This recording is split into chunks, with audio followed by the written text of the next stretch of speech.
What's up, guys? Today we're going to be talking about signs and symptoms that the ketogenic or carnivore diet is no longer working for you as a woman.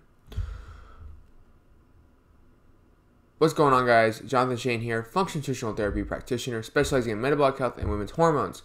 Today we're going to be talking about signs and symptoms that the carnivore or ketogenic diet are no longer working for you as a woman. Now, some of these symptoms can apply to a man, but there's going to be symptoms that only apply to women. We're going to get all of that.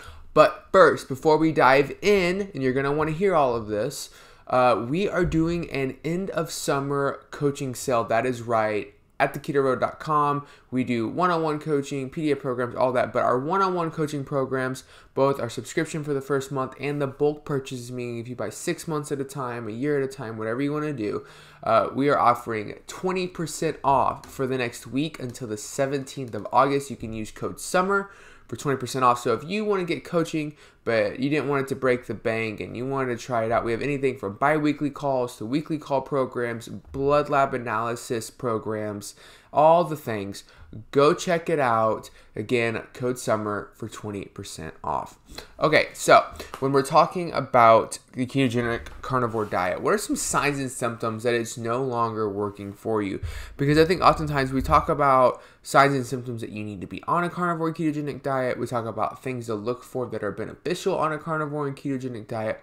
But we really don't take time to talk about signs and symptoms that maybe it's not for you right now. Okay? One of the first tall tale signs that the ketogenic carnivore diet is starting to become a problem is either extreme ravenous appetite or extreme suppressed appetite. And what I mean by that is both opposite ends of these extremes on the spectrum of satiety and appetite, your hunger. If you are extremely ravenous all the time, that tells me that you are not getting a nutrient that you need. And the only nutrient that you're avoiding is carbohydrates. And so there is a high chance that you need to introduce more of a low carb approach, or cycle it in at least, into your diet to help satiate your body and satisfy those hunger hormones. Your body is way smarter than you think. When I was in functional clinical assessment training for my nutritional therapy certification, we did what was called an LNT, which is a lingual neuro testing. And what we would do is we would look for inflammation in the body through palpations and series of nerve endings. And then we would put nutrients under the person's tongue and then repalpate the area. I tested this so many times. And anytime that the nutrient was right, within 20 seconds, the inflammation went down dramatically. Why? The body was responding positively to the nerve signaling under the tongue. So that means the minute you put something in your mouth, your body is already firing. Like, this stuff's happening. This stuff is happening. Okay? So if you're super ravenous all the time, even on a ketogenic carnivore diet, you might need to eat a more low carb diet, because if you don't and you keep going, you're going to end up over consuming calories and you're going to put on weight. And you're going to be one of the people that can say that you can get fat on a carnivore diet, because you can.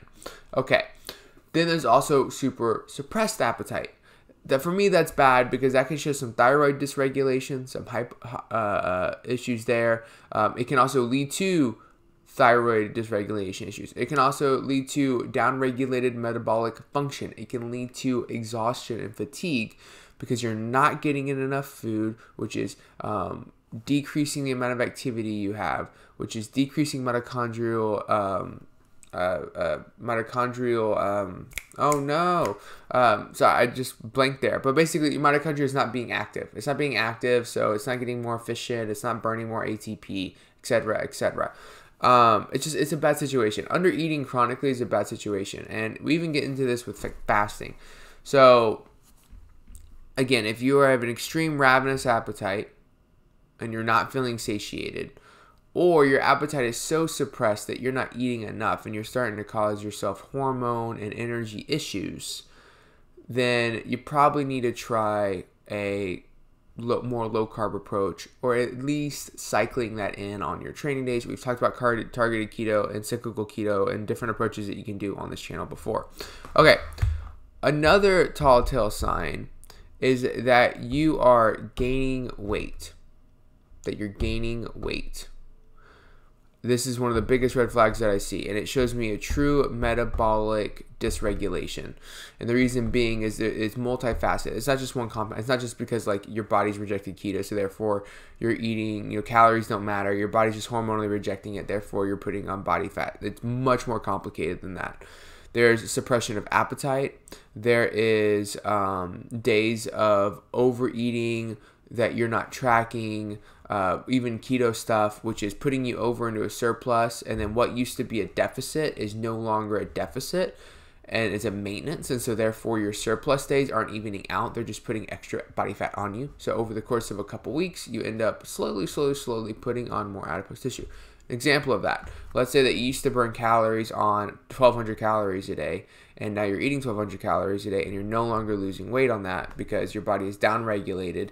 Your thyroid's downregulated. We've talked about thyroid downregulation on the ketogenic diet and how that can happen, right? Lack of insulin can slow down the conversion of T4 to T3 in the liver. It can happen a lot in women. And so there's that disparity there, and that becomes an issue. And what we have to realize is that in order to fix that is we have to introduce some carbohydrates. And so that's how it's just, you're downregulated. You're downregulated. Your thyroid's downregulated. Your energy is downregulated. And it's not good. It's not good. And so therefore your 1,200 calories is the maintenance, right? So you're at 1,200 calories and you're not losing weight at all. And then every weekend, you usually have a huge ribeye and some wings, and you go crazy, and you have like 3,000 calories. And before, you were losing weight with 1,200, and then that would like even you out, or maybe put you in still like a slight 100-calorie deficit, whatever, right? Well, now that's maintenance. So now that's an extra 2,000 calories on top of your maintenance. So therefore, now you're putting on a pound of fat a week, or half a pound of fat. But you get what I'm saying, right? And then, so you're like, oh my gosh, over the past 6 months, and I've been doubling down. I've been fasting harder. I've been eating more fat and beef. But the past 6 months, I've put on, 16, 20 pounds of body fat. What's going on? You need to make some changes. That's what's going on. And I've done this again and again and again and again with clients. So don't think that you're the oddball. It happens. Okay, third thing. This is much more woman-focused.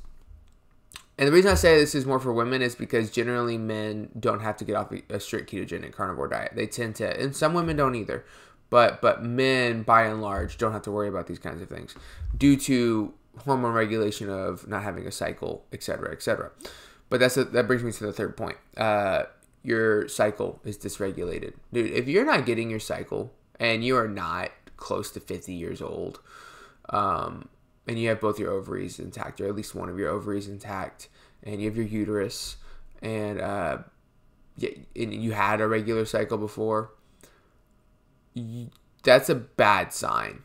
It's a really bad sign. And I understand, and I've talked to female clients about this, and I understand that for some, not having to worry about a cycle is nice for a moment, so you don't give it 2 cents. But the truth of it is that your cycle being regular is a huge green flag of your metabolic health and overall hormone balance. It's such a centerpiece of who you are as a woman in terms of just your functionality and what deems you being metabolically healthy and able to function at your best. So if that's dysregulated because of cortisol and thyroid dysregulation and undernutrients and no cortisol suppression, not enough cortisol suppression during your luteal phase, all that stuff, you probably need to get off the ketogenic diet. You need to start cycling carbs back in slowly and doing it right. So those are some big signs that the carnivore ketogenic diet are no longer working for you. I know this answers a lot of questions. I know it may raise more. Put it in the comment section below. And again, if you're like listening to this, you're like, I'm all these things. I need help. Use code SUMMER for 20% off until August 17th. I love you guys. I'll see y'all in the next one.